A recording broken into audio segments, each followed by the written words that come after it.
Ayan po mga kapawani, magandang araw po. Nandito tayo sa lugar po nila Princess sa Barangay Bunakan, San Julian, Eastern Samar. Maghatid po tayo ng ayuda, pagmamahal ni Lolo Bong sa kanya.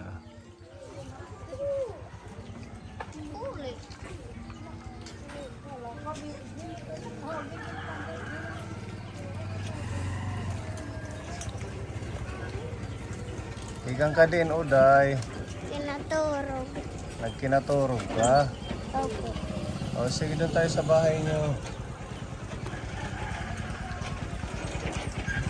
Natulog daw siya. Kumusta ka mo? Okay lang po. Okay naman. Ba't lagi siya doon sa auntie niya? Hindi mainit po kasi dito. Kaya doon na lang po siya natulog. So bawat araw doon kayo or Minsan lang po. minsan lang? Kakagising lang ni Uday. Ismail Anay. So kumusta naman? Nakabili kayo ng ulam nung huli? Di ba anong huling binigay natin? Opo. Anong nabili niyong ulam? Manok po. Manok at saka walang iba, manok lang. Yes po. Isda, wala kang palitin isda. Kay ano? Manok na lang po binili namin. Manok na lang. Anong luto ang ginawa niyo sa manok? Tinula. Sinabawan.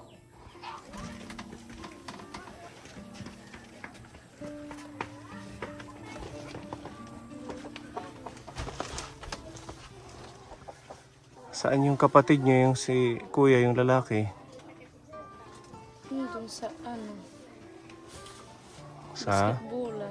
Nagbabasketball. Yes po. Mahilig siya sa basketball, ano? Opo. Kasi nung last time na pagpunta namin, wala din dito. Sabi mo, nandun sa basketballan. Ano bang pangalan nun? Jake. Hindi pa nag-message si nanay nyo. Di pa. Kahit in-upload na natin yung video, wala pang contact si nanay. Opo. Kumain na kayo ngayon. Opo. Saging po. Saging na Nilaga. nilaga. Masarap yun. Si Princess, kumain ng saging. Natutulog po siya. Ginising ko lang. Ibig sabihin, hindi ka pa nag-i-snack or nanananghalian? Ha? Di po. Hindi pa. Sakto, ito yung ating dalang mga pang-snack para makakain ka muna. Paano kayo matutulog?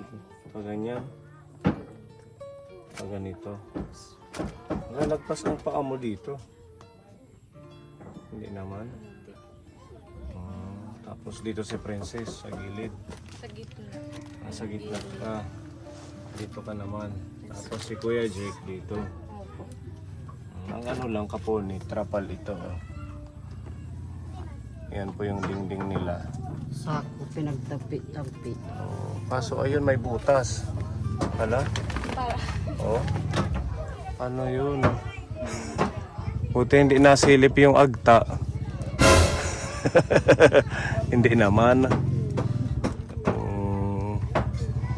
Tapos dito naman, ayan, bukas yung taas. Okay naman kayo dito pag nagpapahinga. Yes po. Okay lang po. Mainit lang pag-araw. Sobra. Lalo na walang bintana. Walang bintana yung bahay. Ayan, meron pinapabigay si Lolo Bong sa inyo, Ate Princess. Nag-message siya sa akin, sabi niya bigyan kayo ng halagang 3,000 peso na groceries. Okay? Smile. Smile, hala, smile nga maupay na ano. Makita yung ngipon. Ayan, hindi smile kang Lolo Bong. Maano ka kang Lolo Bong? Thank you, Lola Bong. Mahal na mahal ka ni Lolo Bong. Lalo na nakikita yung sitwasyon mo. Tinuruan mo na ba itong magbasa-basa? Opo. Isang Hmm? Isang ano lang. Kagabi lang po. Umpisahan mo siyang turuan kung ano yung hindi niya alam na. Sabi niya kasi hindi pa siya marunong magbasa. Hindi ka pa marunong magbasa, ano? Opo. Turuan mo yung mga abakada, ABC. Ano ate? Yes po. Para kahit wala siyang, hindi na siya na-school, ma-refresh yung isip niya sa mga pwede niyang matutunan. Self-study, yung dito lang sa bahay, kayong dalawa. Ano? Opo. Yan, meron pong blessing si Tito Bong sa inyo. Para meron daw po kayong pagkain ng medyo matagal-tagal kasi halagang 3,000 ito. Meron tayong bigas. Yan, may pa niyo bugas? May na pa. Ito, reserve nyo lang ito. 10 kilo ito, pinapabigay ni Tito Bong para sa susunod pag naubos yung ano nyo, yung inani, ito yung makukonsumo nyo. Yan. Thank you muna kay Tito Bong. Thank you, Tito Lolo Bong. Thank you po, Tito Bong. Welcome po. Meron tayong butter toast pang snack. Thank you po. Okay. Thank you po, Lolo Bong. May tinapay. Biskuit. Ayan. Tapos binilhan namin kayo ng sabon na panligo, shampoo, sabon na panlaba at saka sunrocks para may magagamit ka sa paglalaba. Sino ang naglalaba? Ako po. Pati sa damit niya. O nagtutulong-tulong kayo. Ako lang po. Bubulig ka dama. Ano? Anong kayang gawin ni Ate Princess? Kaya niya po maglaba, mahugas. Kaya niya maglaba at saka magugas ng pinggan. Mag-igib, hindi ano? Hindi. Saan ka nag-iigib? Sa auntie namin. Malayo. Siguro pwede ito magtanim. Kaya mong magtanim. Ha? Dito sa harap ng bahay, magtanim ka ng sitaw dyan. Ano, kahit isa lang or dalawa. Pagbalik ko na meron kang tanim, bibigyan kita ng reward habang hindi ka pumapasok sa school. Okay sa'yo yun? Ako. Kayong dalawa. Ano? Sige po. Para ano natin, meron tayong activity at saka pag namunga sa inyo, meron kayong pagkain. Kumakain naman kayo ng gulay. Oo, sige yun. Kumakain dapat magtatanim tayo. Yan, meron tayong energy. Ano, pang timpla ito, isang sachet, isang tasa sa umaga or sa ganitong oras hapon mag-i-snack kayo. Meron tayong biniling gatas para sa kanila. Ito masarap to. Ang snack nyo, halimbawa nagugutom, meron tayong habang nagsasaing pa lang, meron kayong snack. Ayan. Oo na uday. Nasaan? Dami ito. Ano, marasa? Ay, tidak. Meron pang ganito ka po, yung mga snack nila. Nakaan kaming bulad. Yes. Ha? Tuyo Yan yung ulam kumakain. namin kanina. Ha? Yan yung ulam namin kanina. Oo, yan. Meron tayong biniling tuyo, tsaka sapsap. Piprituhin ito. Meron tayong mantika dito na binili. Yan, may mga udong, miswa. Ito ang mantika, no? Para pag magluluto kayo. Meron tayong Milo. Tapos mga pagkain, yan. Ito yung palaman sa tinapay, no? Ito. Bago gusto nyo magmerienda. Okay. Tapos pakita na lang natin to Pepa. May mga star corn beef, Argentina beef loaf, sardinas, tapos meron tayong luncheon meat, tsaka maling. Yan, mga ulam po nila ito. Medyo matagal-tagal ito, ano? Kasi madami. Kahit lalagyan nyo lang to, halimbawa magluluto kayo nito. Piprituhin, di ba? Or lalagyan ng udong. Alam mo ba yun, gigisahin.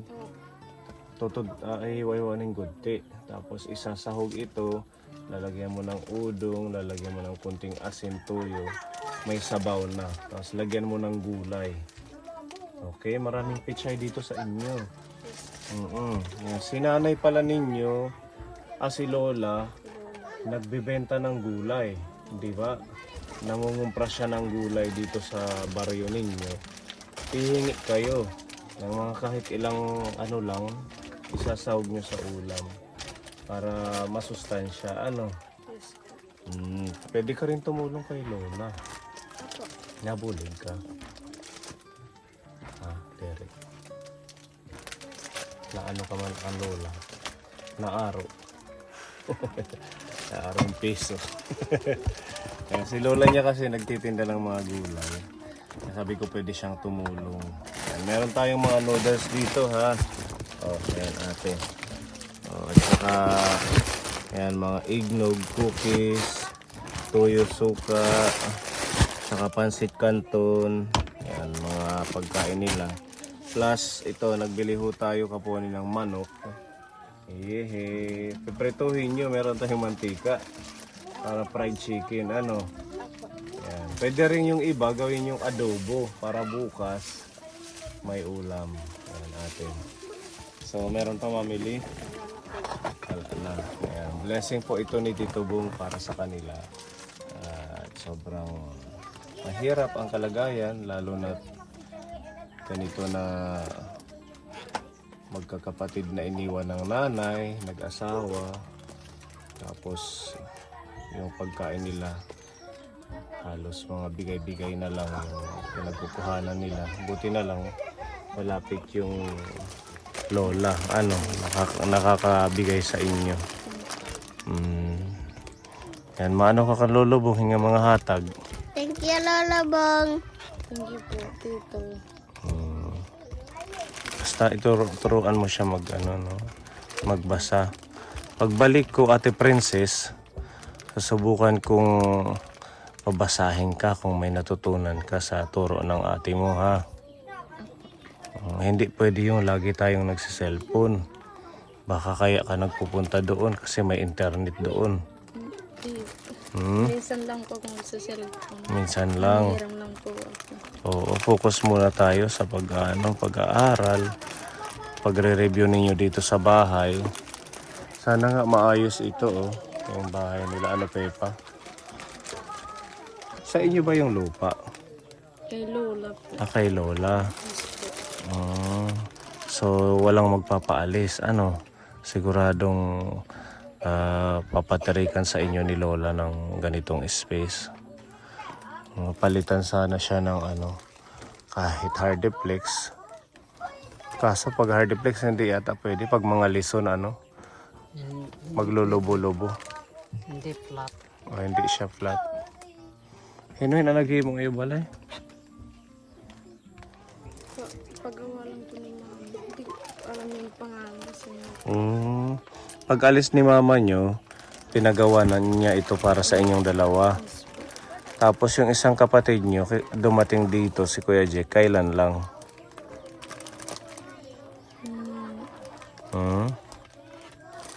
Mga isang buwan na? Mga dalawa na siguro. Galing siya saan? Oras. Sa oras. At napunta naman siya ng oras? May kami dun bata. May tiyuhin kayo doon sa oras. Kaya napunta po siya dun. So ngayon, permanente nyo na siya dito nakasama nyo? Opo. Kailangan din magtrabaho si Kuya, Kasi 19 years old na yun, di ba? Pwede na sana yun. Magtanim-tanim kasi kaya na naman yun para hindi tayo magugutom.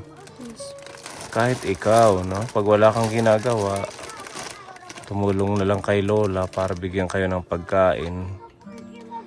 Baka mapanood to ni nanay. Ano ito yung message ka niyo, nanay? Sana Mama makauli ka na.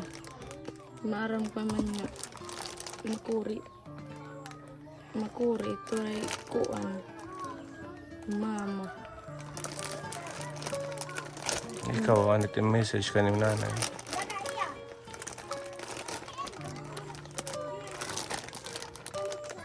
Sana umuli ka na, Mama. Nahilaw na kain. Namimiss mo na. Pero nakabulan, ilang buwan na umalis si nanay. 5 na siguro. 5 buwan na. Yes po.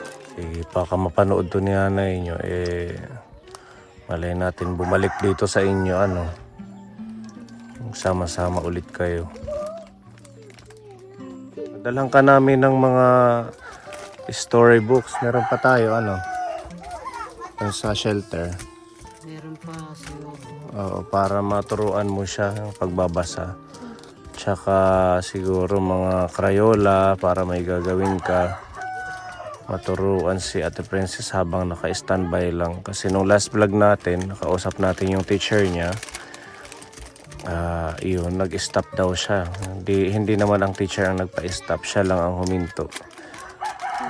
Dahil nga sa wala siyang report card, hindi alam ng teacher kung anong grado niya. Kaya 3rd quarter na kasi, 4th quarter na pala nitong ito. Hinahanapan siya ng report card para pag natapos, siya sa susunod na grade level. Kaso hindi makapag-decide din ang school, ang teacher kung ba siya, kung grade 4, mag-grade 3 or mag-grade 5. Kaya kailangan ma-process yung papel niya. Sabihin mo kay lola mo, tawagan niya doon ng nanay mo para makipag-coordinate sa dati niyang eskwelahan. Kayong dalawa para makapag-aral kayo. Nag-update na lang tayo sa susunod mga kaponi. Yan, maraming salamat po kay Tito Bong sa napakaraming blessings. Mga siguro ilang araw din po ito, nakit 1 linggo nilang pagkain. Kadi-kadi para timuson niyo dida. Tabi lang nila dito sa gilid para pag magugutom, kukuha lang dito. Ayan. Wala pa man din tong bahay niya, walang saraduhan, Paano may dinit gabi? Walang kahit kumot or trapal, wala. Abrila. Okay, wala na sulod nga kuan, manlalayog. Pag mo isama yung sabon sa pagkain. May shampoo din yan para pag maliligo kayo. Okay, sige ha. Lutuain diretso. Nga manok ka para may niyosora yan ang gabi. Okay, God bless mga kaponi. Yan, tuloy-tuloy po ang ating paglingap, pagpapabot ng tulong para sa mga kababayan po natin dito sa Eastern Samar. Muli, maraming salamat sa mga kaponi sponsors natin. Sa inyo pong patuloy na pagmamalasakit, pagmamahal, at sa lahat ng mga viewers, supporters, and followers po ng ating channel. God bless and continue to support by sharing and liking our videos. At saka sa mga bago lang po sa ating channel, pa-subscribe na din po. Pa-follow na lang para mas lumawak at mag-expand pa po yung ating mission. At God bless. Naway pagpalain pa po tayo ng ating Diyos hanggang sa susunod po nating pagbisita kay Ate Princess, kay Ate Norwisa. Ayan, mga anak na iniwan ng nanay na patuloy na namumuhay ng normal kung ano yung kaya nila para maitaguyod yung pagkain pang araw-araw nila. Naway mapanood ito ng mas nakakarami para makita yung sitwasyon nila at matulungan kung ano man po. Kaya dapat ituloy mo yung pag-aaral. Huwag munang mag-asawa, mag-focus muna kayo sa pag-aaral at pag nakatapos, diba, maganda na ang buhay kasi ngayon very competitive yung paghahanap ng trabaho. Kung wala kang pinag-aralan tapos hindi ka pa madiskarte, magugutom ka. Ganun ngayon, diba? Kailangan lagi nating ilagay sa isip natin ang edukasyon ang magbibigay sa atin ng magandang bukas, magandang buhay. Mga bata pa kayo, dapat meron tayong mga pangarap. Isipin nyo, ano bang gusto mo pag nakatapos ka, pag tumanda ka? Gusto ko po magtrabaho. Anong trabaho? Teacher po. Yan, di ba? Yung mga pangarap nila. Ikaw, anong gusto mo? Doktor. Gusto mo maging doktor. O, di ba? Yan, magsikap at saka habang bata pa, huwag tayong mawawalan ng pag-asa. Itong sitwasyon nyo, hindi ito pang matagalan. Kailangan lang natin gawin ang lahat para maging maayos at tawag doon, matupad yung mga pangarap natin sa buhay. Okay? Okay? Opo. Yan. God bless at ingat po tayong lahat, Kaponi. Bye-bye po. Bye po. Thank you po. Thank you. Lola Bong.